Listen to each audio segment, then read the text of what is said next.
जय हिंद दोस्तों, कैसे हैं आप। मैं विनीत शर्मा बहुत बहुत स्वागत करता हूं कंप्यूटर प्रश्नों की इस महत्वपूर्ण सीरीज में। दोस्तों, आज की वीडियो बहुत ही लंबी होने जा रही है। मैं इस वीडियो में पिछली वीडियो के सभी प्रश्नों को डिस्कस करने जा रहा हूं। हो सकता है ये सभी के सभी प्रश्न आपको आते होंगे, लेकिन ये आपका मॉक टेस्ट होगा।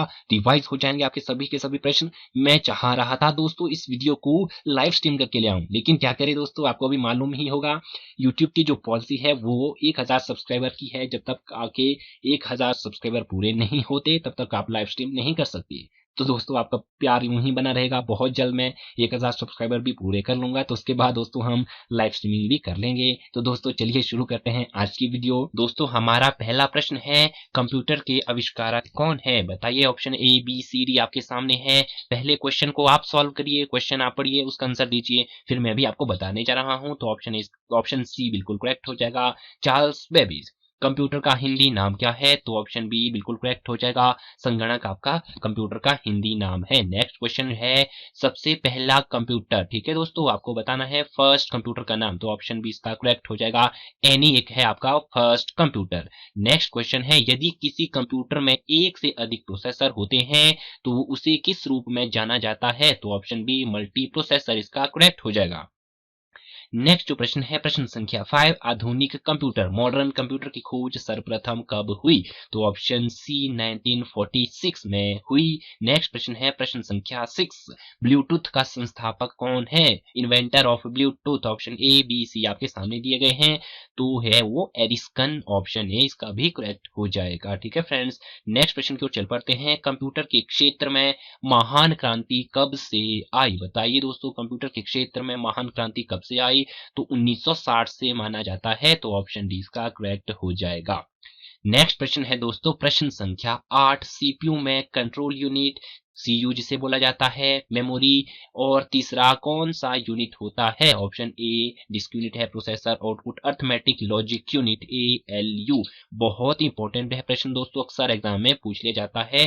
जो तीसरा जो भाग होता है वो सीपीयू में अर्थमेटिक लॉजिक यूनिट होता है, कंट्रोल यूनिट हो गया, मेमोरी हो गई और आपका तीसरा ALU होता है।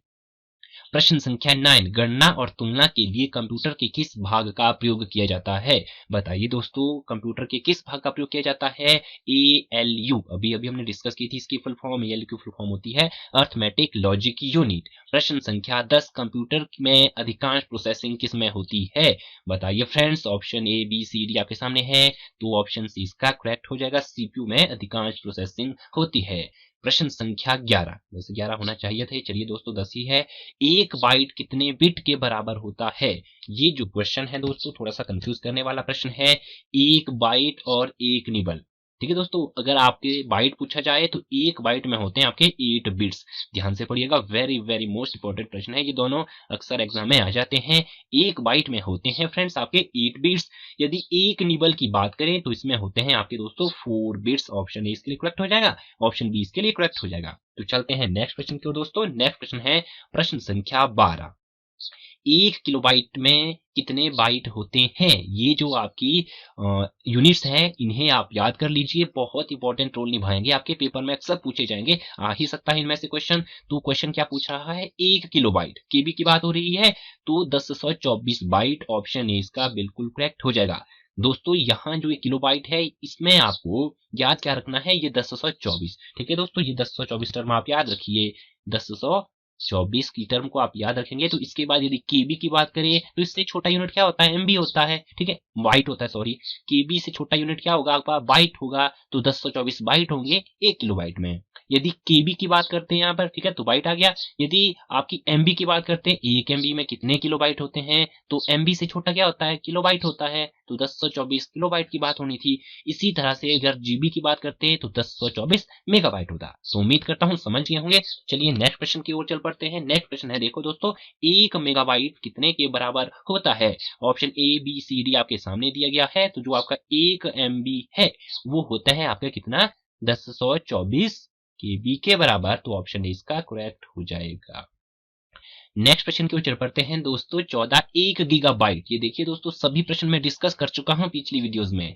1 गीगाबाइट कितने के बराबर होता है? तो 1024 MB के बराबर। आपको टर्म की याद क्या रखनी है? ये 1024 और उससे आपको पता लग जाएगा कि इससे छोटा, इस यूनिट से छोटा कौन सा होता है। जीबी से छोटा आपका एमबी होता है, ठीक है। तो एमबी जब छोटा होगा तो आप 1024 एमबी पर क्लिक करिए। एमबी की बात करते हैं तो 1024 पर क्लिक होता है, ठीक है दोस्तों। तो ऑप्शन बी इसका करेक्ट हो जाएगा। प्रश्न संख्या 15, HTTP का विस्तृत रूप क्या है, फुल फॉर्म ऑफ HTTP, ये पूछा जा रहा है यहाँ पर। तो HTTP की होती है हाइपर टेक्स्ट ट्रांसफर प्रोटोकॉल। तो ढूंढिए कहाँ है, हायर है, नहीं है, हाइपर टेक्स्ट ट्रांसफर प्रोग्राम है, बिल्कुल नहीं होगा, hyper text transfer protocol, hyper text transfer protocol, ठीक है दोस्तों, ये हाई है, hyper text transfer protocol, option D इसका करेक्ट हो जाएगा। प्रश्न संख्या 16, HTML का फुल फॉर्म बतानी है आपको, विस्तृत रूप क्या है HTML का, हाइपर टेक्स्ट मार्कअप लैंग्वेज, ठीक है दोस्तों। तो option A B C D आपके पास दिए गए हैं, hyper text markup language, option B इसका करेक्ट हो जाएगा, ठीक है फ्रेंड्स, ऑप्शन बी करेक्ट हो जाएगा। चलिए चलते हैं नेक्स्ट क्वेश्चन की ओर। नेक्स्ट क्वेश्चन है, कंप्यूटर साक्षरता दिवस कब मनाया जाता है। Option A B C D आपके सामने दिया गया है, तो 2 दिसंबर को, ऑप्शन बी इसका भी करेक्ट हो जाएगा। चलते हैं फ्रेंड्स नेक्स्ट क्वेश्चन की ओर। सीपीयू का पूर्ण रूप क्या है, फुल फॉर्म ऑफ सीपीयू। इस सीपीयू को ब्रेन ऑफ कंप्यूटर के नाम से भी जाना जाता है, मस्तिष्क कंप्यूटर का, ठीक है दोस्तों। क्वेश्चन आ जाता है कि ब्रेन ऑफ कंप्यूटर क्या है, तो आपको बताना है CPU is the brain of computer. CPU को ब्रेन ऑफ कंप्यूटर के नाम से भी जाना जाता है। तो सेंट्रल प्रोसेसिंग यूनिट कहाँ है, central processing unit, option A बिल्कुल करेक्ट हो जाएगा। 19 है प्रश्न संख्या, निम्न में से कौन सा इनपुट इकाई है। अब आपको ढूंढनी है इसमें इनपुट इकाई। आपको पता होना चाहिए इनपुट इकाई क्या होती है। इनपुट होती है जिसके जरिए आपका डाटा कंप्यूटर में जाता है, इन होता है, तो वो आपका इनपुट इकाई हो गई। तो माउस आपकी इनपुट इकाई है, कीबोर्ड भी आपकी इनपुट इकाई है, स्कैनर भी आपकी इनपुट इकाई है। तो ऑप्शन डी इसका करेक्ट हो जाएगा, ऑल ऑफ दीज, ये सभी। नेक्स्ट क्वेश्चन है प्रश्न संख्या 20, option A B C D आपके सामने दिए गए हैं। निम्न में से कौन सा आउटपुट इकाई है। आउटपुट होती है जिसके जरिए आपको रिजल्ट प्राप्त होते हैं, आउटपुट अर्थात बाहर निकलता है आपका डाटा जो आपको दिखाई देता है, वो आपका आउटपुट होता है। तो किसके जरिए, माउस तो इनपुट इकाई हो गई, OMR ऑप्टिकल मार्कअप रीडर ये भी आपका इनपुट इकाई है, MICR magnetic ink character recognition या फिर रीडर बोल सकते हैं, ऑप्टिकल मार्क रीडर भी हो सकता है या फिर रिकॉग्निशन भी बोल सकते हैं। तो ऑप्शन डी जो प्रिंटर होता है, इसके जरिए आपकी हार्ड कॉपी बाहर निकलती है। जो मैंने ये पेजेस यहाँ बनाए हैं, यदि Ctrl+P शॉर्टकट कीज का यूज करूंगा मैं, तो ये आपका प्रिंट हो जाएगा, आपको हार्ड कॉपी मिलेगी, तो आपकी क्या हो जाएगी, वो बन जाएगी आउटपुट इकाई प्रिंटर, ठीक है दोस्तों। तो चलते हैं नेक्स्ट क्वेश्चन की ओर। नेक्स्ट क्वेश्चन है प्रश्न संख्या 21, RAM, RAM stands for, RAM का पूर्ण रूप क्या है, रैंडम एक्सेस मेमोरी, कहाँ है दोस्तों, ऑप्शन बी में है आपका रैंडम एक्सेस मेमोरी, बिल्कुल करेक्ट हो जाएगा। प्रश्न संख्या 22, एक हार्डवेयर डिवाइस जो डाटा को अर्थपूर्ण इंफॉर्मेशन में परिवर्तित करता है क्या कहलाता है। एक हार्डवेयर डिवाइस, ठीक है दोस्तों, कौन सा है, प्रोसेसर। प्रोसेसर के जरिए आपका जो डाटा है वो इंफॉर्मेशन में जो भी प्रोसेसिंग होगी आपकी, वो कहाँ होती है आपकी, वो होती है आपकी प्रोसेसर में, जिसे ब्रेन ऑफ कंप्यूटर बोला जाता है। सीपीयू तो आपका सेंट्रल प्रोसेसिंग यूनिट होता है, ठीक है दोस्तों, उसके अंदर लगा होता है ये प्रोसेसर। एक्चुअल में जब बात आए ब्रेन ऑफ कंप्यूटर की, तो प्रोसेसर पर क्लिक करना है। यदि वहां प्रोसेसर की जगह सीपीयू दिया गया हो तो आप सीपीयू पर जा सकते हैं। प्रश्न संख्या 23, प्रोसेसर के 3 मुख्य घटक क्या है, 3 मुख्य जो भाग होते हैं वो क्या क्या है, ALU, CU और रैम। मैंने बोला था ना अभी, ALU होता है कंट्रोल यूनिट होती है, और आपका क्या होती है, मेमोरी। तो जो ये रैम है ये भी तो मेमोरी है, तो ऑप्शन ए इसका बिल्कुल करेक्ट हो जाएगा। आपकी ये जो रैम है ये मैन मेमोरी भी होती है, इसे मैन मेमोरी के नाम से भी जाना जाता है। होता क्या है इसके जरिए फ्रेंड्स, जो आपकी रैम है उसमें जो डाटा होता है वो टेम्परेरीली स्टोर होता है, लाइट जाते ही वो डाटा सारा का सारा खत्म हो जाता है। चलते हैं नेक्स्ट क्वेश्चन की ओर। 24, सीपीयू और इनपुट आउटपुट, इसे इनपुट आउटपुट बोला जाता है, के बीच सिग्नलों के मूवमेंट को कौन नियंत्रित करता है, तो वो करता है आपका कंट्रोल यूनिट, ऑप्शन सी बिल्कुल करेक्ट हो जाएगा। दोस्तों यदि आपको लग रहा है मैं प्रश्न ज्यादा तेजी से डिस्कस कर रहा हूं, तो वीडियो को पॉज करिए या फिर वीडियो की प्लेबैक स्पीड को थोड़ा सा स्लो कर दीजिए, तब आप बड़े ही आसानी से समझ सकते हैं। वैसे बहुत इजी प्रश्न है। आर्टिफिशियल इंटेलिजेंस के पिता के रूप में, फादर ऑफ आर्टिफिशियल इंटेलिजेंस किसे माना जाता है निम्न में से, option A B C D आपके सामने दिए गए हैं। तो आर्टिफिशियल इंटेलिजेंस के रूप में जाना जाता है जॉन मैकार्थे, MC कार्थे भी बोल सकते हैं, जो भी पढ़ लीजिए नाम को, जॉन मैकार्थे। तो ऑप्शन डी करेक्ट हो जाएगा। 26 प्रश्न संख्या, कंप्यूटरों में प्रयुक्त IC chip, integrated circuit chip भी बोल सकते हैं, किससे बने होते हैं, तो वो बनते हैं दोस्तों सिलिकॉन से, कहाँ है, ऑप्शन डी में। तो ऑप्शन डी करेक्ट हो जाएगा। नेक्स्ट क्वेश्चन की ओर चल पड़ते हैं फ्रेंड्स। नेक्स्ट क्वेश्चन है प्रश्न संख्या 27। कंप्यूटर निम्नलिखित में से कौन सा कार्य नहीं करता? निम्न में से कौन सा कार्य जो कंप्यूटर के द्वारा नहीं किया जाता? Option be understanding. ठीक है दोस्तों, मैं चाह रहा था दोस्तों ये जो वीडियो है वो मैं लाइव क्लासेस में डिस्कस करूं, लेकिन क्या करें, यूट्यूब की जो पॉलिसी है 1000 सब्सक्राइबर की, मैं उसे पूरा नहीं कर पाया हूं। अभी 1000 सब्सक्राइबर नहीं हुए हैं दोस्तों, चलिए हो जाएंगे, उसके बाद हम बड़ी ही आसानी से बहुत अच्छे तरीके से लाइव क्लासेस भी शुरू करेंगे। प्रश्न संख्या 28। सेंट्रल प्रोसेसिंग यूनिट सीपीयू क्या काम करता है? बताइए दोस्तों, सेंट्रल प्रोसेसिंग यूनिट का क्या काम होता है? डाटा डिलीट करता है, डाटा बनाता है, गणना और प्रोसेसिंग करता है। जो मेन वर्क है वो है आपका प्रोसेसिंग कंप्यूटर का। जो सीपीयू है ना, उसका जो मेन कार्य होता है वो गणनाएं करता है और प्रोसेसिंग करता है। तो ऑप्शन डी इसका बिल्कुल करेक्ट हो जाएगा।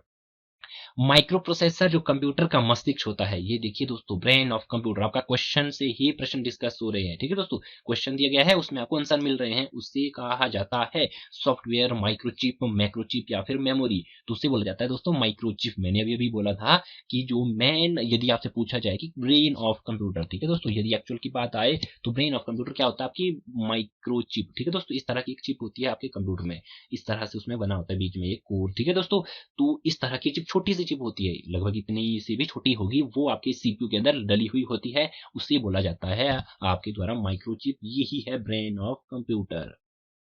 तो चलते हैं फ्रेंड्स नेक्स्ट क्वेश्चन की ओर। नेक्स्ट क्वेश्चन है प्रश्न संख्या 30।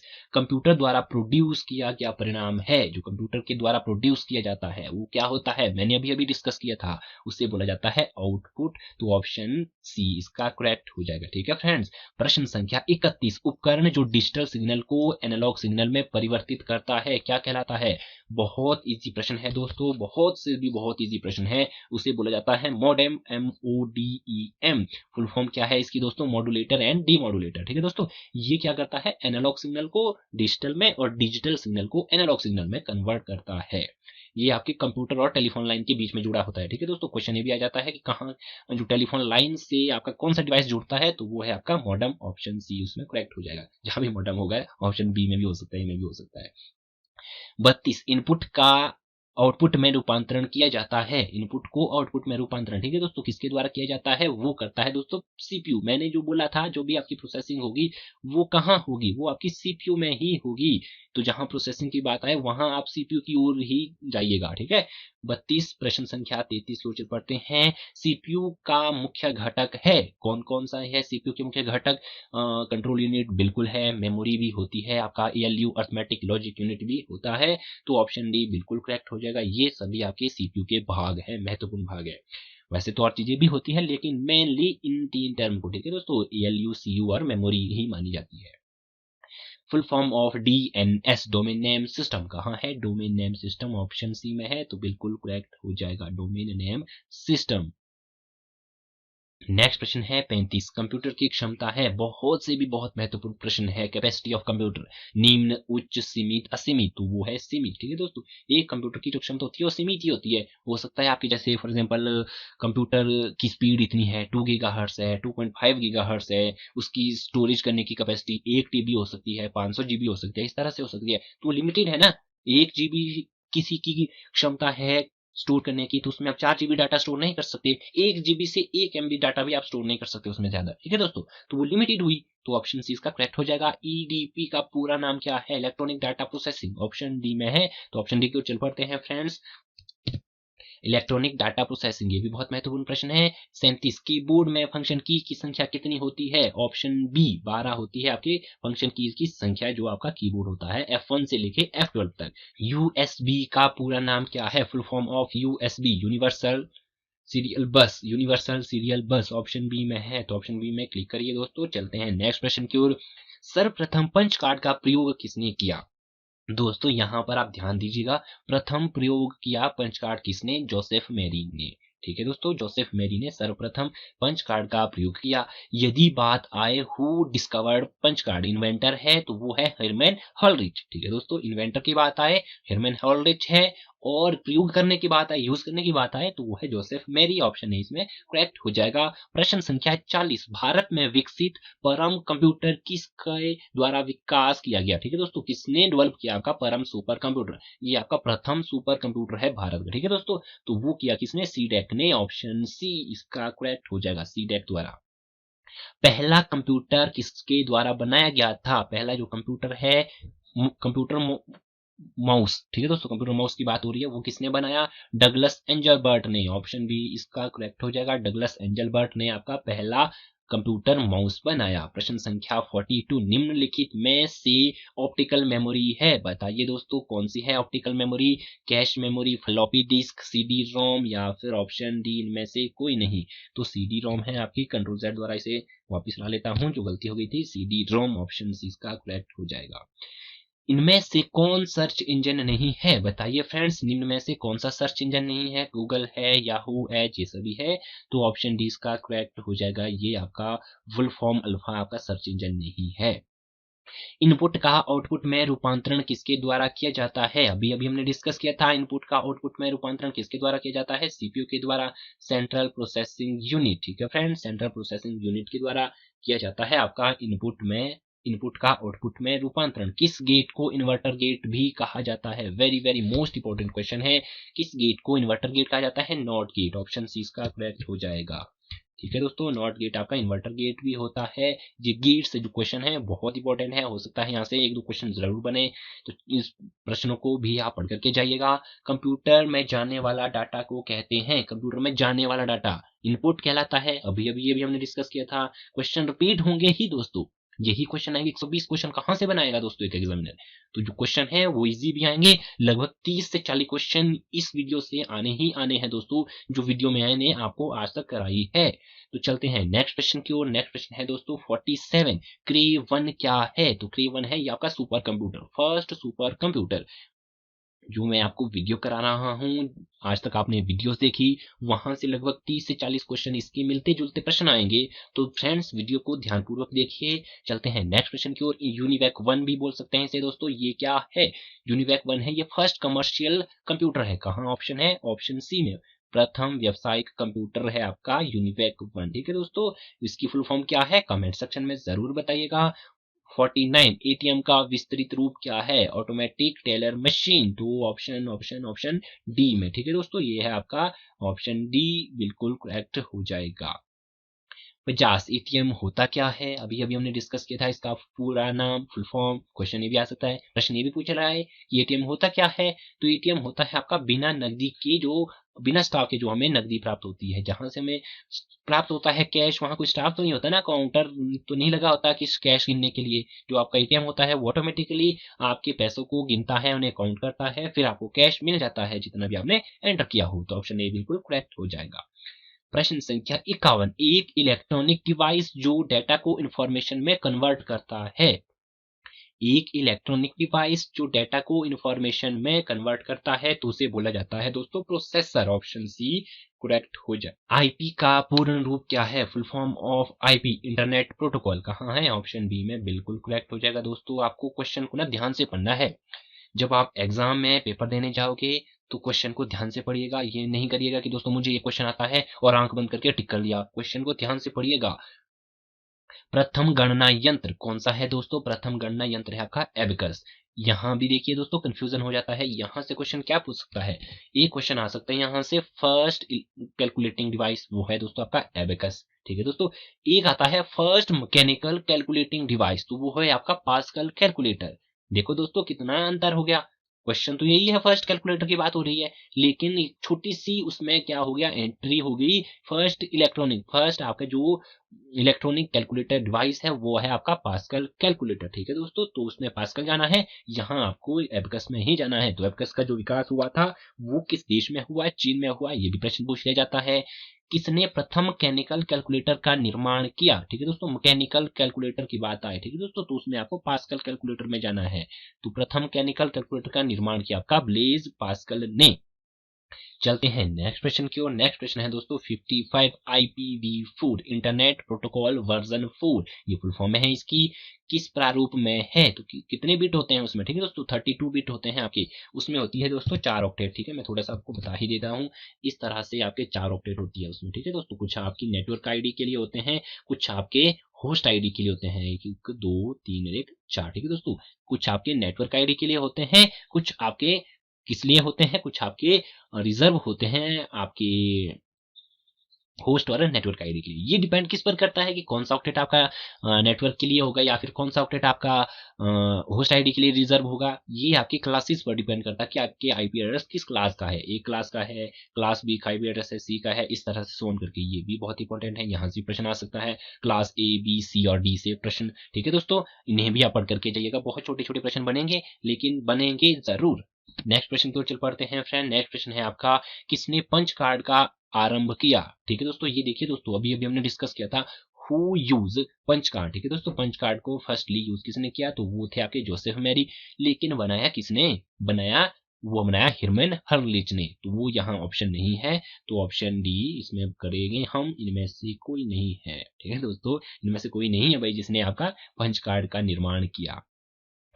इनमें से कौन सबसे बड़ा, सबसे तेज और सबसे महंगा कंप्यूटर है, तो बताइए फ्रेंड्स। तो वो है सुपर कंप्यूटर। सुपर कंप्यूटर आपके बहुत फास्ट होते हैं, बहुत बड़े बड़े कंप्यूटर होते हैं। ठीक है फ्रेंड्स, 58 सबसे तेज कंप्यूटर होता है। ये देखिए दोस्तों, अभी अभी हमने डिस्कस किया था सबसे बड़ा, सबसे तेज, सबसे फास्ट कौन सा है, आपका सुपर कंप्यूटर है। प्रश्न संख्या 59, मल्टी प्रोग्रामिंग का प्रयोग किस पीढ़ी के कंप्यूटर में शुरू हुआ था। जो मल्टी प्रोग्रामिंग है वो किस पीढ़ी में शुरू हुई, बताइए फ्रेंड्स। ऑप्शन सी, तृतीय पीढ़ी में शुरू हुई आपकी मल्टी प्रोग्रामिंग। मल्टी प्रोसेसिंग कब शुरू हुई, वो हुई आपकी चतुर्थ पीढ़ी में। क्वेश्चन यहां से भी बनता है, हो सकता है क्वेश्चन पूछे मल्टी प्रोसेसिंग का, तो कंफ्यूज नहीं हुए ना।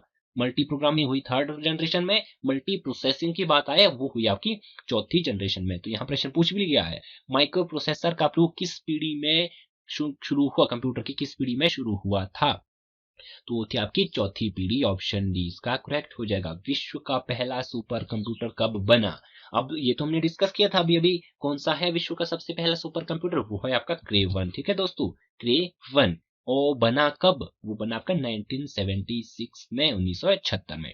प्रश्न संख्या 62, विश्व का सबसे पहला सुपर कंप्यूटर, ये देखिए दोस्तों क्रे 1, ये कब बना आपका, ये 1976 में बना। ये जो प्रश्न थे मैंने एक साथ साथ इसलिए डिस्कस कर रहा हूं, इससे पहले भी एक एक साथ साथ मैंने डिस्कस किए थे ताकि आपको अच्छे से याद हो। अब मैं यदि ये प्रश्न बहुत आगे या पीछे डिस्कस करता तो आपको समझ में ही नहीं आता। अब आपको यहाँ आसानी से याद रहेगा कि जो पहला कंप्यूटर था विश्व का सुपर कंप्यूटर वो था क्रे 1, बना कब, वो बना 1976 में। दोनों प्रश्न याद हो गए, दोनों में से एक आ सकता है। चलते हैं नेक्स्ट प्रश्न की ओर। भारत में निर्मित प्रथम कंप्यूटर कौन सा था दोस्तों, सिद्धार्थ। ठीक है दोस्तों, प्रथम कंप्यूटर। लेकिन यदि प्रथम सुपर कंप्यूटर के बारे में पूछा जाए, अभी क्वेश्चन आ रहा है, भारत में निर्मित प्रथम सुपर कंप्यूटर का नाम है, ये देखिए दोस्तों, तो वो है परम।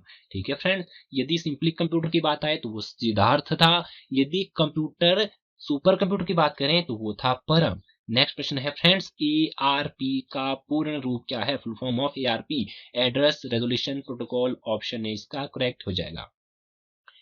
प्रथम गणना संयंत्र एबेकस का आविष्कार किस देश में हुआ, चीन में हुआ। मैंने ये भी अभी डिस्कस किया है दोस्तों आपके पास, चीन में हुआ आपका प्रथम गणना यंत्र जो आपका एबेकस था उसका विकास। नेक्स्ट प्रश्न है दोस्तों, ROM is non volatile, ROM non volatile है या फिर ट्रू है या फिर false. ROM is non volatile means data will not be erased when computer is turned off. तो रोम आपकी नॉन वोलेटाइल है, ये आपका ट्रू हो जाएगा। ऑप्शन ए इसमें करेक्ट हो जाएगा। दो तरह की मेमोरी है आपकी, एक नॉन वोलेटाइल होती है, एक वोलेटाइल मेमोरी होती है। ठीक है दोस्तों, नॉन वोलेटाइल का मतलब होता है कि जब आप अपने कंप्यूटर को पावर सप्लाई ऑफ कर देते हैं तब भी उसमें डाटा स्टोर रहता है, तो वो मेमोरीज होती है आपकी नॉन वोलेटाइल। आपने देखा है ना जो आप डाटा बनाते हैं, मैंने जो ये क्वेश्चन है बहुत पहले पता नहीं कब बना दिए हैं, आज तक भी सेव है, तो कंप्यूटर तो 100 बार सैकड़ों बार में बंद कर चुका हूँ। ठीक है दोस्तों, लेकिन यदि डाटा काम करते करते पावर ऑफ हो जाती है, कंप्यूटर आपका शट डाउन हो जाता है और डाटा भी समाप्त हो जाता है, तो वो होती है आपकी वोलेटाइल मेमोरी। जब आपका डाटा पावर ऑफ होते समाप्त हो जाता है तो उसे बोला जाता है वोलेटाइल, यदि वो समाप्त नहीं होता तो उस टाइप की मेमोरी को बोला जाता है आपका नॉन वोलेटाइल। उम्मीद करता हूँ समझ गए होंगे, पिछली वीडियो में बहुत अच्छे से मैं इसे डिस्कस कर चुका हूँ। आमतौर पर ओके के लिए माउस का कौन सा बटन प्रयोग में लाया जाता है, generally which button of mouse is used for okay, तो वो है आपका लेफ्ट बटन। ठीक है फ्रेंड्स, ये भी बहुत इंपॉर्टेंट प्रश्न है, अक्सर ये भी एग्जाम में आ चुका है। Integrated circuit chip IC chip के आविष्कारक कौन है, तो वो है आपके JS किल्बी। ऑप्शन डी इसका भी करेक्ट हो जाएगा। ठीक है फ्रेंड्स, तो आपको इन सभी प्रश्नों को ना पढ़ करके जाना है। आईसी चिप किससे बनती है आपकी, वो सिलिकॉन से बनती है, ठीक है दोस्तों। सेमीकंडक्टर होता है आपका सिलिकॉन, बहुत अच्छा सेमीकंडक्टर है। तो आईसी चिप आपकी सिलिकॉन से बनी होती है। किसने बनाई, कब बनाई, कमेंट सेक्शन में जरूर बताइएगा किसने बनाई, वो है जेएस किल्बी। ऑप्शन 70 प्रश्न है, चुंबकीय डिस्क पर किस पदार्थ की परत होती है, what is the material layer on the magnetic disk, तो वो है आपकी आयरन ऑक्साइड, ऑप्शन ए इसका करेक्ट हो जाएगा। प्रश्न संख्या 71, डिजिटल कंप्यूटर किस सिद्धांत पर कार्य करता है, what principle does a digital computer work, तो वो है आपकी गणना, ऑप्शन सी बिल्कुल करेक्ट हो जाएगा। कीबोर्ड का आविष्कार किसने किया, अभी अभी हमने डिस्कस किया था माउस का आविष्कार, अब बताना है हमें कीबोर्ड का आविष्कार किसने किया, क्रिस्टोफर लेथम शॉलेज ने कीबोर्ड का आविष्कार किया, ठीक है फ्रेंड्स। तो ऑप्शन सी इसका करेक्ट हो जाएगा। 73 प्रश्न संख्या, निम्न में से कौन सबसे तेज है, तो option A B C D आपके सामने दिया गया है, आपका वो है रजिस्टर, ये आपके सबसे तेज होता है। चलते हैं नेक्स्ट प्रश्न की ओर। लैन का पूर्ण रूप, फुल फॉर्म ऑफ लैन, वो है दोस्तों आपकी local area network, option A में है आपका लोकल एरिया नेटवर्क, तो बिल्कुल करेक्ट हो जाएगा ऑप्शन ए। दूसरा होता है आपका मैं एम ए एन, ठीक है दोस्तों। तीसरा होता है आपका वैन, ठीक है, एम ए एन, ठीक है, ये है आपके नेटवर्क के टाइप, ठीक है दोस्तों, मेट्रोपॉलिटन एरिया नेटवर्क। तीसरा होता है डब्ल्यू ए एन, ठीक है फ्रेंड्स, ये आपके वाइड एरिया नेटवर्क है, फुल फॉर्म इसकी wide area network, metropolitan area network और आपका लोकल एरिया नेटवर्क। यहाँ से प्रश्न बन सकते हैं, पूछी जा सकती है फुल फॉर्म, तो दोस्तों इन फुल फॉर्म को आप अच्छे से पढ़ करके जाइएगा। नेक्स्ट प्रश्न है दोस्तों आपका, डॉट मैट्रिक्स क्या है, डॉट मैट्रिक्स है आपका printer, type of printer, dot matrix आपका प्रिंटर है। दोस्तों प्रश्न आपको ये भी पूछा जा सकता है कि डॉट मैट्रिक्स प्रिंटर का उदाहरण दीजिए, तो आपको कमेंट सेक्शन में बताना है, दो डॉट मैट्रिक्स प्रिंटर के नाम बता देने हैं, आपको एग्जांपल दे देने हैं उसके। मैट्रिक्स डॉट मैट्रिक्स प्रिंटर है। अब नेक्स्ट प्रश्न है दोस्तों, प्रश्न संख्या 75, डॉट मैट्रिक्स है वो आपका प्रिंटर है, ऑप्शन इसका करेक्ट हो जाएगा। आपको बताना है दोस्तों ये जो डॉट मैट्रिक्स है वो इंपैक्ट प्रिंटर है या फिर नॉन इंपैक्ट प्रिंटर है, क्या बताना है कमेंट सेक्शन में। डॉट मैट्रिक्स आपका इंपैक्ट प्रिंटर का टाइप है या फिर नॉन इंपैक्ट प्रिंटर का टाइप है। चलते हैं नेक्स्ट प्रश्न की ओर। ANSI का पूर्ण रूप क्या है, अमेरिकन नेशनल स्टैंडर्ड इंस्टीट्यूट, तो कहाँ ये, ऑप्शन ए में ही है, तो ऑप्शन ए आपका करेक्ट हो जाएगा। दोस्तों मैं आपको इस क्वेश्चन की पीडीएफ एग्जाम वार्ता टेलीग्राम ग्रुप में भी करवा दूंगा, उपलब्ध करा दूंगा, तो आप वहां से इन प्रश्नों को, इस पीडीएफ को भी ले सकते हैं और बहुत अच्छे से पढ़ सकते हैं। प्रश्न संख्या 77, जब पीसी पर किसी डॉक्यूमेंट पर कार्य करते हैं, डॉक्यूमेंट अस्थायी रूप से स्टोर होता है, ये प्रश्न तो अभी अभी मैंने डिस्कस किया था। When working on document on a PC, जब हम काम कर रहे हैं कहां पर, कंप्यूटर पर, तो टेम्परेरी स्टोर कहां होता है वो डॉक्यूमेंट, वो होता है आपका रैम में, तो ऑप्शन बी इसका करेक्ट हो जाएगा। ऑप्शन बी में है आपका RAM, random access memory, central processing unit, read only memory, compact disc, read only memory, ये जो फुल फॉर्म है 4 से 5 फुल फॉर्म भी आ सकती है, जरूर पूछी जाएगी दोस्तों, तो आपको सभी फुल फॉर्म आपको आनी चाहिए। पीसी की फुल फॉर्म होती है पर्सनल कंप्यूटर। प्रश्न संख्या 78, मेमोरी में रखा डाटा बिजली जाते ही समाप्त होता है, ये भी अभी अभी हमने डिस्कस किया था, तो कौन सी मेमोरी है जिसमें रखा डाटा पावर ऑफ होते ही समाप्त हो जाता है, वो है आपकी रैम, रैंडम एक्सेस मेमोरी, ये आपकी वॉलेटाइल मेमोरी भी होती है। क्वेश्चन पूछ लिया जाता है कि बताइए निम्न में से कौन सी वॉलेटाइल मेमोरी है, तो ऑप्शन यही दे दिए जाएंगे, तो आपको बोलना है रैम आपकी वॉलेटाइल मेमोरी है, क्योंकि उसमें जो रखा डाटा है वो पावर ऑफ होते ही समाप्त हो जाता है। सर्वाधिक तेज प्रिंटर कौन सा है, सर्वाधिक तेज है आपका laser printer, option B correct हो जाएगा। आपको बताना है ये जो लेजर प्रिंटर है ये किस प्रकार का प्रिंटर है, इंपैक्ट प्रिंटर के उदाहरण में आता है या फिर नॉन इंपैक्ट के आता है या फिर कोई अदर ही है। तो चलते हैं नेक्स्ट प्रश्न की ओर। LCD का पूरा नाम क्या है, liquid crystal display, option A में है आपका लिक्विड क्रिस्टल डिस्प्ले, बिल्कुल करेक्ट हो जाएगा, लिक्विड क्रिस्टल डिस्प्ले। नेक्स्ट प्रश्न है दोस्तों 81, मॉनिटर के डिस्प्ले के आकार को कैसे मापा जाता है, जो आपका मॉनिटर होता है उसका जो डिस्प्ले साइज है कैसे मापा जाता है, डायगनली, ऑप्शन डी बिल्कुल करेक्ट हो जाएगा। जो आपका मॉनिटर होता है, ठीक है दोस्तों, आपका जो मॉनिटर होता है उसका जो साइज है उसका आकार इस तरह से मापते हैं, ठीक है दोस्तों, कोना टू कोना, ठीक है, कॉर्नर टू कॉर्नर। एफटीपी का पूरा नाम क्या है? File transfer protocol. Option B बिल्कुल करेक्ट हो जाएगा। फाइल ट्रांसफर प्रोटोकॉल है आपका एफटीपी का पूरा नाम। प्रश्न संख्या 83, एक कंपाइलर एक उच्च स्तरीय भाषा में लिखे गए प्रोग्राम का अनुवाद करता है।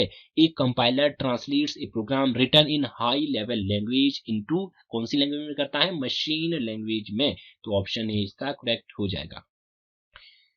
और 83, प्रोडक्ट्स पर प्रिंटेड लाइनों के पैटर्न को क्या कहते हैं? जो आपके प्रोडक्ट्स होते हैं उसमें लाइंस प्रिंटेड होती है, आपने देखा होगा ना। जो प्रोडक्ट होता है, ये आपके प्रोडक्ट है, इसमें इस तरह की कुछ लाइंस प्रिंटेड होती है, छोटी होती है, कुछ मोटी होती है, कुछ इस तरह से लंबी भी होती है। तो उन लाइंस के पैटर्न को क्या बोला जाता है? तो उसे बोला जाता है दोस्तों बार कोड। ऑप्शन ए बिल्कुल करेक्ट हो जाएगा। इस बार कोड को पढ़ने के लिए एक बार कोड रीडर होता है, वो एक इनपुट डिवाइस का उदाहरण है। क्वेश्चन यहां से बन सकते हैं। 3 क्वेश्चन देखो डिस्कस हो गए। बार कोड रीडर कौन सा उदाहरण है? इनपुट का है। ठीक है दोस्तों, बार कोड को कौन रीड करता है? तो बार कोड रीडर बोला जाता है उसे। ठीक है फ्रेंड्स, तो ऑप्शन ए इसका करेक्ट हो जाएगा। चलते हैं नेक्स्ट क्वेश्चन की ओर। नेक्स्ट क्वेश्चन है दोस्तों आपका OCR का पूर्ण रूप क्या है? Full form of OCR। Friends, ये सभी के सभी प्रश्न मैंने हिंदी मीडियम में रखे थे, क्योंकि कुछ व्यूवर जो कह रहे थे कि क्वेश्चन को हिंदी में लाइए, क्वेश्चन को हिंदी में लाइए, तो मैं इसलिए इन क्वेश्चन को हिंदी में बना चुका हूं, तो आज डिस्कस कर रहा हूं। नेक्स्ट वीडियो में प्रश्न मैं इंग्लिश में भी डिस्कस करूंगा। वैसे तो मैंने इंग्लिश में भी बताना जा रहा हूं। OCR का पूर्ण रूप क्या है? Full form of OCR, optical character recognition. Option B इसका करेक्ट हो जाएगा। अभी अभी हमने डिस्कस किया था। ऑप्टिकल कैरेक्टर रीडर भी हो सकता है। यहाँ पर ये देखिए दोस्तों, ऑप्टिकल कैरेक्टर राडार है, ये रीडर नहीं है। ऑप्टिकल कैरेक्टर रीडर भी होता है, ऑप्टिकल कैरेक्टर रिकॉग्निशन भी हो सकता है। प्रश्न संख्या 86, निम्न में से कौन सा आउटपुट डिवाइस नहीं है? आपको बताना है आउटपुट डिवाइस नहीं है। प्रिंटर आपका आउटपुट डिवाइस है, क्योंकि हमें इससे प्राप्त होता है। मॉनिटर से हमें व्यू दिखता है आपका जो काम कर रहे हैं। प्लॉटर आपका एक टाइप का प्रिंटर ही है। टच स्क्रीन, ये भी बहुत इंपॉर्टेंट प्रश्न है दोस्तों। जो आपकी टच स्क्रीन होती है, उसमें टच करके आप इन देते हैं, कंप्यूटर में कुछ ना कुछ करते होता है। ठीक है दोस्तों, प्रोसेसिंग होती है। किसी एप्लीकेशन में टिक करेंगे, क्लिक करेंगे तो एप्लीकेशन ओपन हो जाएगी। ठीक है दोस्तों, तो उसमें डाटा अंदर गया कि आपने ये एप्लीकेशन ओपन करनी है। तो टच स्क्रीन आपकी आउटपुट डिवाइस का उदाहरण नहीं है। MS DOS में स्क्रीन को खाली करने के लिए जिस कमांड का उपयोग किया जाता है वह है, तो वह है आपकी CLS। ये प्रश्न भी अक्सर एग्जाम में पूछा जा चुका है, पूछा जाता रहा है कि आपके MS DOS में क्लियर कमांड के लिए, क्लियर स्क्रीन के लिए कौन सी कमांड यूज होती है? तो CLS। बहुत इजी प्रश्न पूछे जाएंगे दोस्तों। कंट्रोल शिफ्ट और अल्ट को कौन सी कुंजियां कहते हैं? तो उन्हें बोला जाता है मॉडिफायर की। ऑप्शन बी में आपका मॉडिफायर। चलते हैं नेक्स्ट प्रश्न की ओर। कौन सा उपकरण डेटा और प्रोग्राम के बीच के अंतर को समझ सकता है? तो वो है आपका CPU, microprocessor. Option D इसका करेक्ट हो जाएगा। फ्रेंड्स, ये क्वेश्चन क्या बोल रहा है? Which device can understand difference between data and program? तो वो क्या होता है? आपका microprocessor, brain of computer. ठीक है दोस्तों। प्रश्न संख्या 19, निम्नलिखित कंप्यूटरों में कौन सबसे छोटा सा है? सबसे छोटा कंप्यूटर वो है आपके नोटबुक कंप्यूटर। ऑप्शन बी इसका बिल्कुल करेक्ट हो जाएगा। चलते हैं 91 की ओर। कंप्यूटर में मुद्रित आरेख इनपुट के लिए उपयोग किया जाने वाला उपकरण। The computer in the computer the printed diagram is the device use to input, use for input. कौन सा होता है? आपका स्कैनर। ऑप्शन डी की ओर चले जाएगा दोस्तों, प्रिंटर की ओर न जाएगा। प्रिंटर तो आपका आउटपुट डिवाइस है। ठीक है दोस्तों, भले ही वो हमें प्रदान करता है आपके कोई भी आरेख होते हैं, कोई भी आपके पिक्चर्स होते हैं, सिंबल्स होते हैं, तो आप इस प्रश्न को इस पर ना जाइएगा कि प्रिंटर है इसका। प्रिंटर तो आपका आउटपुट देता है। यदि यहाँ यूज होता है आउटपुट के लिए, यहाँ इनपुट की जगह आउटपुट होता है, तो आप प्रिंटर पर जा सकते थे कि प्रिंटर के द्वारा हमें ये सभी चीजें प्राप्त होती है जो मैंने लिखा हुआ है। यदि मैं कंट्रोल P टर्म का यूज करूं, शॉर्टकट की का यूज करूं, तो ये सभी आपका लिखा हुआ प्रिंटर के थ्रू प्रिंट होकर बाहर आ जाएगा। इसमें कोई सिंबल बने होते, इसमें कोई पिक्चर बनी होती, तो प्रिंटर के थ्रू बाहर आ जाती। तो उसके लिए आपका टर्म यूज होती है प्रिंटर। लेकिन यदि हमने उसे प्रिंट किया हुआ है, मेरा कोई कागज प्रिंट किया हुआ है, मैंने उससे इनपुट करना है, कंप्यूटर में उसे डालना है, तो वो आपका स्कैनर के थ्रू होता है। कंप्यूटर में ले जाने के लिए आपका स्कैनर यूज होगा। इनपुट डिवाइस है। कंप्यूटर सिस्टम का प्राथमिक लक्ष्य डेटा को करना है। जो कंप्यूटर सिस्टम होता है ना, मेन गोल क्या होता है? आपने कंप्यूटर में टाइप करा, कुछ भी लिखा, कोई भी लेटर टाइप किया, तो उसका मेन गोल क्या है? मेन गोल है उसे इंफॉर्मेशन में कन्वर्ट करना। आप कंप्यूटर में जो भी डाटा डालते हैं, जो भी चीज उसमें इनपुट करते हैं, तो वो क्या होती है आपकी? वो तो इनपुट या अब उसके जब आउटपुट हमें कोई प्राप्त नहीं होगा, जब हम उससे इंफॉर्मेशन नहीं मिलेगी, तो क्या फायदा काम करने का? तो मेन गोल क्या है? उसे इंफॉर्मेशन में, उसे आउटपुट में कन्वर्ट करना। प्रश्न संख्या 93, फ्लॉपी डिस्क किस प्रकार की मेमोरी है? तो फ्लॉपी डिस्क आपकी एक्सटर्नल, उसे हम बाहर से लगा सकते हैं, तो ऑप्शन ए बिल्कुल करेक्ट हो जाएगा। रैम किस प्रकार की मेमोरी है? रैंडम एक्सेस मेमोरी, वो है आपकी मुख्य मेमोरी, मेन मेमोरी बोलते हैं आप रैम को। चलते हैं नेक्स्ट प्रश्न की ओर। 95, निम्नलिखित में से कौन सा सिस्टम यूनिट का एक हिस्सा है? बताइए दोस्तों, सिस्टम यूनिट का प्रकार कौन सा है? Which of the following system is the part of unit? तो सीपीयू, ऑप्शन डी करेक्ट हो जाएगा। कंप्यूटर मेमोरी की सबसे छोटी इकाई को कहा जाता है? The smallest unit of computer memory is called, तो वो है आपकी बिट, ऑप्शन बी बिल्कुल करेक्ट हो जाएगा। Bit is the smallest unit of memory, memory की सबसे छोटी यूनिट। सीडी को कॉम्पैक्ट डिस्क के अलावा अन्य किस नाम से भी जाना जाता है? CD is also known as what name other than compact disc? तो ऑप्टिकल डिस्क के नाम से जाना जाता है, ऑप्शन सी इसका करेक्ट हो जाएगा। नेक्स्ट प्रश्न है 98, एक इलेक्ट्रॉनिक पथ जो कंप्यूटर के एक हिस्से को दूसरे से जोड़ता है, उसे क्या बोला जाता है? An electronic path that connects one part of computer to another is called bus, option D इसका करेक्ट हो जाएगा। प्रश्न संख्या 99, निम्नलिखित में से कौन सी कंप्यूटर भाषा व्यावसायिक उद्देश्य के लिए, कमर्शियल पर्पस के लिए कौन सी सूटेबल है? तो वो है आपकी कबूल, कॉमन बिजनेस ओरिएंटेड लैंग्वेज। आपकी कबूल का फुल फॉर्म है कॉमन बिजनेस ओरिएंटेड लैंग्वेज, जो आपकी फोर्ट्रान थी, फर्स्ट साइंटिफिक लैंग्वेज थी। फॉर्मूला ट्रांसलेशन 1956 में से बनाया गया था, लेकिन प्रोड्यूस इसे 1957 में किया गया था। किसके द्वारा फोर्ट्रान को बनाया गया? आपको कमेंट सेक्शन में बताना है। कबूल किसके द्वारा और कब आई, ये भी आपको कमेंट सेक्शन में बताना है। चलते हैं नेक्स्ट प्रश्न की ओर। प्रश्न संख्या 100, कौन सी डिवाइस प्रोग्राम और डाटा के बीच के अंतर को समझ सकती है? ये प्रश्न तो अभी भी डिस्कस किया था, बताइए दोस्तों, कमेंट सेक्शन में बता दीजिए बिल्कुल अभी तुरंत। ईमेल का पूरा नाम क्या है? फुल फॉर्म ऑफ ईमेल, तो वो है आपका electronic email, electronic mail, option B इसका बिल्कुल करेक्ट हो जाएगा। Is the full form of email. Email के जन्मदाता कौन है? Option A B C D बिल्कुल आपके सामने है, तो वो है आपके Ray Tomlinson, option B, option A बिल्कुल करेक्ट हो जाएगा। निम्नलिखित में से निशुल्क ईमेल सेवा प्रदाता कंपनी, ठीक है दोस्तों, ईमेल कौन प्रदान करती है आपकी निशुल्क? वो है आपकी रेडिफ मेल, याहू, हॉटमेल, ये सभी। जीमेल भी है इसमें, ठीक है दोस्तों, यहाँ नहीं दिया गया होगा, तो जीमेल से भी आप आपकी ईमेल प्रदाता कंपनी है, ईमेल प्रदाता है, तो जीमेल भी होता तो जीमेल में भी चले जाते आप, तो यहाँ ये सभी है, तो ऑप्शन डी में करेक्ट हो जाएगा। निम्नलिखित में से कौन सा ईमेल का भाग नहीं है? तो बताइए दोस्तों, ईमेल में आप क्या यूज नहीं करते? ये अंडरस्कोर यूज होता है, ये जो ब्रैकेट्स है ये तो मैंने सिंबल को दिखाने के लिए यूज किए हैं, ठीक है फ्रेंड। ये आपका अंडरस्कोर यूज होता है, स्पेस यूज नहीं होता। यहाँ देखिए दोस्तों, स्पेस है, तो स्पेस यूज नहीं होता आपके ईमेल एड्रेस में। आपने देखा होगा जो भी आपका ईमेल एड्रेस होता है उसमें स्पेस तो नहीं होता, विनीत शर्मा, इस तरह विनीत और शर्मा के बीच स्पेस नहीं होगा उसमें, या तो आप कोई भी न्यूमेरिक 1 2 1 2 3 इस तरह से लिख सकते हैं, लेकिन स्पेस नहीं लिखते। @ भी होता है, @gmail.com, @hotmail.com, इस तरह से डॉट भी होता है, विनीत डॉट शर्मा इस तरह से बन सकती है। www world wide web protocol का उपयोग करता है, HTTP, ऑप्शन ए बिल्कुल करेक्ट हो जाएगा। FTP फाइल ट्रांसफर प्रोटोकॉल, ठीक है फ्रेंड्स। 106, ईमेल लिखना किसके समान है? जो आप ईमेल सेंड करते हैं वो है आपका पत्र लिखना के समान। ये भी प्रश्न इंपॉर्टेंट है, कई बार एग्जाम में आ चुका है। प्रश्न संख्या 107, पहला पेज जो किसी वेबसाइट पर पहुंचते समय दिखाई देता है वो क्या कहलाता है? होम पेज, ऑप्शन सी बिल्कुल करेक्ट हो जाएगा। दोस्तों ये जो प्रश्न है बहुत इजी प्रश्न है, लेकिन बहुत बार पेपर में एग्जाम में पूछे जा चुके हैं, रिपीट हुए हैं। प्रश्न संख्या 108, इंटरनेट का स्टैंडर्ड प्रोटोकॉल कौन सा है? TCP IP, transmission control protocol, internet protocol, ठीक है दोस्तों, जो आपकी ये जावा है, इंटरनेट में प्रयुक्त होने वाली लैंग्वेज है, ये भी प्रश्न आता है। HTML hyper text markup language, ठीक है दोस्तों, ये आपकी वेब पेजेस को डिजाइन करने के लिए यूज होती है। नेक्स्ट है 109, ईमेल भेजते समय संदेश का विषय किस पंक्ति में लिखा जाता है, तो वो सब्जेक्ट में लिखा जाता है। सब्जेक्ट के लिए एक लाइन बनी होती है, पहले आपका टू होता है, ठीक है दोस्तों, किसे आपने भेजना है, फिर उसके बाद आपके ये सब्जेक्ट हो गया, उसके बाद आपकी बॉडी होती है, नीचे आपकी फाइल को लगाने के लिए आपके बने होते हैं, बोल्ड इटैलिक करने के लिए जो आपने बॉडी में लिखा है बहुत सारा बना होता है।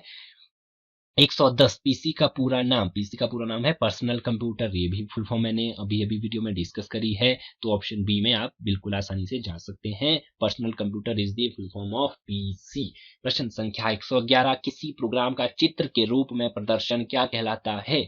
What is a program called as a picture display, तो उसे बोला जाता है दोस्तों फ्लो चार्ट। ऑप्शन सी इसका बिल्कुल करेक्ट हो जाएगा। कंप्यूटर भाषा कबूल कॉमन बिजनेस ओरिएंटेड लैंग्वेज उपयोगी है वाणिज्यिक कार्य के लिए कहाँ है? ऑप्शन बी बिल्कुल करेक्ट हो जाएगा। साइंटिफिक कार्य के लिए कौन सी यूज होती है? वैज्ञानिक भाषा के लिए यूज होती है आपकी फोर्ट्रान। 113 प्रश्न संख्या कंप्यूटर की एल्गोल भी होती है वैसे, ठीक है दोस्तों। कंप्यूटर की असेंबली भाषा को मशीन भाषा में बदलने का काम करता है। The assembly language of computer works to convert the language into machine language, तो उसे क्या बोला जाता है? असेंबली लैंग्वेज को कन्वर्ट करता है असेंबलर। ऑप्शन बी करेक्ट हो जाएगा।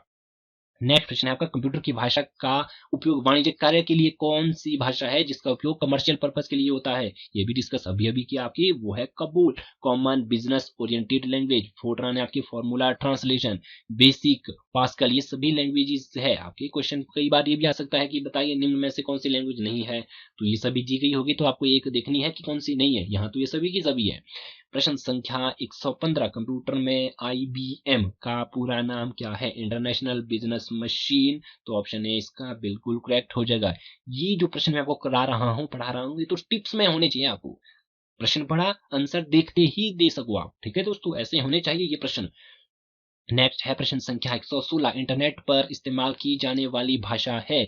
आप इंटरनेट पर कौन सी भाषा का उपयोग करते हैं? ये भी अभी हमने डिस्कस किया था, वो है आपकी जावा, जो जावा लैंग्वेज है, ठीक है फ्रेंड्स, ये आपके कंप्यूटर इंटरनेट में उपयोग होती है। प्रश्न संख्या 117 संपूर्ण कंप्यूटर सिस्टम के लिए संचार को नियंत्रित करता है, वो आपका कौन सा है?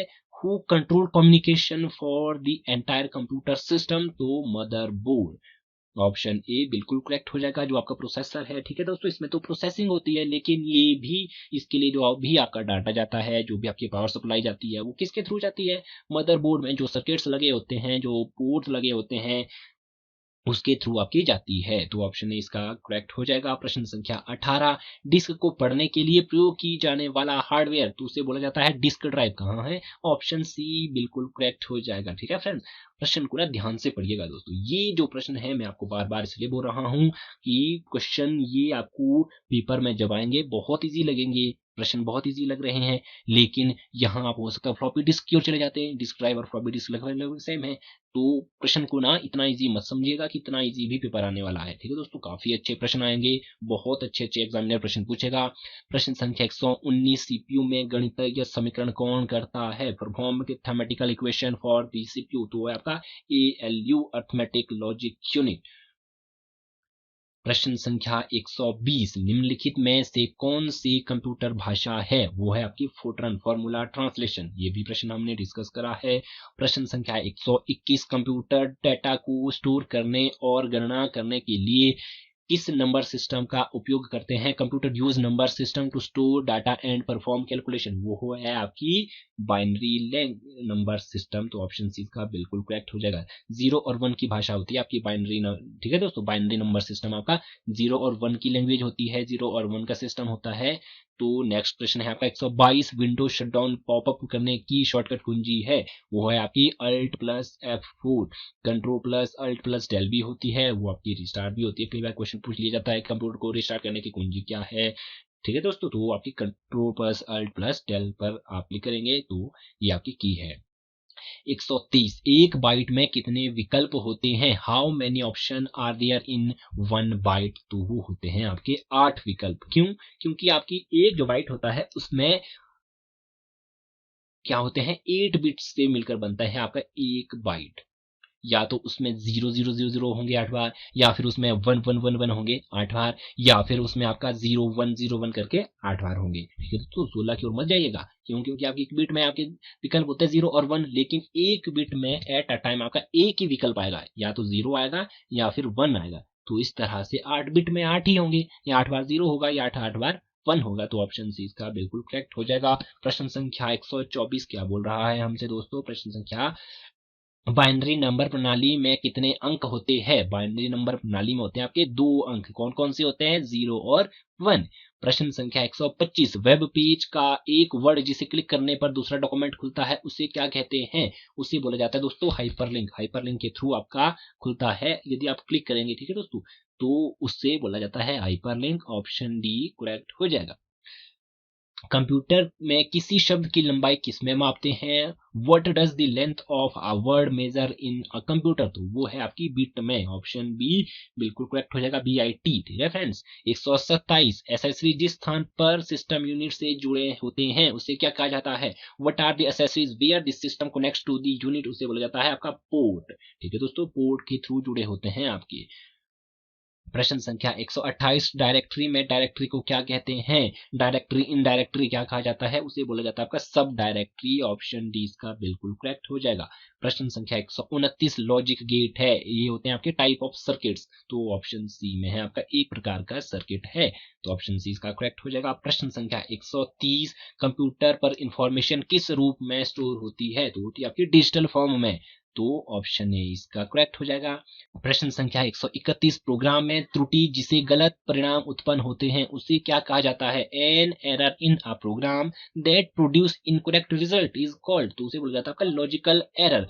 कंप्यूटर सिंटैक्स जो होता है, कंप्यूटर जो प्रोग्राम होता है, उसमें एरर को क्या बोला जाता है? उन्हें बोला जाता है बग। लेकिन जो एरर है वो एरर नहीं बने, उन्होंने रिजल्ट प्रदान किया, रिजल्ट दिया, परंतु वो रिजल्ट तो गलत ही होगा। जब आप कोडिंग गलत करोगे तो कुछ ना कुछ दूसरा रिजल्ट प्राप्त होगा, जो आप प्राप्त करना चाहते हैं वो तो प्राप्त नहीं होगा। तो उन एरर को बोला जाता है आपका लॉजिकल एरर। तो दोस्तों उम्मीद कर रहा हूं ये 131 प्रश्न है, लगता है आप बोर भी हो रहे होंगे, काफी लंबी वीडियो हो गई है। तो दोस्तों इसी तरह के प्रश्नों को जो मैंने पिछली वीडियो में जरूर डिस्कस किए हैं, उन्हें अगली वीडियो में और डिस्कस करूंगा। तो उम्मीद करता हूं दोस्तों जो ये वीडियो है आपको बहुत हेल्पफुल लगेगी आने वाले एग्जाम के लिए। मुझे इजाजत दीजिए दोस्तों, चैनल पर नए हैं तो प्लीज चैनल को सब्सक्राइब कर लीजिए। वीडियो हेल्पफुल लगे तो वीडियो को लाइक और शेयर करना ना भूलिएगा। इजाजत दीजिए, बाय बाय, टेक केयर।